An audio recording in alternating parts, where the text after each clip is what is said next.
The Art of War by Sun Tzu, translated by Lionel Giles. Chapter 8, Variation in Tactics.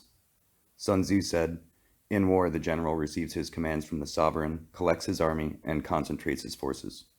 When in difficult country, do not encamp. In country where roads intersect, join hands with your allies. Do not linger in dangerously isolated positions. In hemmed-in situations, you must resort to stratagem. In desperate position, you must fight.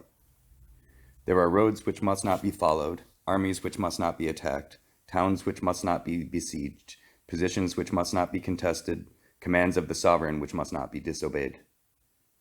The general who thoroughly understands the advantages that accompany variation of tactics knows how to handle his troops. The general who does not understand these may be well acquainted with the configuration of the country, yet he will not be able to turn his knowledge to practical account. So, the student of war who is unversed in the art of war of varying his plans, even though he be acquainted with the 5 advantages, will fail to make the best use of his men. Hence, in the wise leader's plans, consideration of advantage and disadvantage will be blended together. If our expectation of advantage be tempered in this way, we may succeed in accomplishing the essential part of our schemes. If, on the other hand, in the midst of difficulties, we are always ready to seize an advantage, we may extricate ourselves from misfortune. Reduce the hostile chiefs by inflicting damage on them, and make trouble for them, and keep them constantly engaged. Hold out specious allurements, and make them rush to any given point.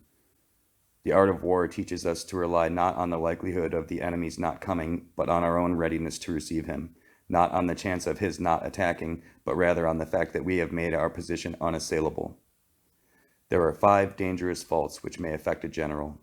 1. Recklessness, which leads to destruction. 2. Cowardice, which leads to capture. 3.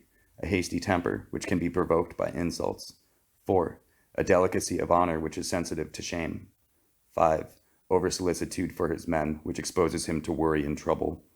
These are the 5 besetting sins of a general, ruinous to the conduct of war. When an army is overthrown and its leader slain, the cause will surely be found among these 5 dangerous faults. Let them be a subject of meditation.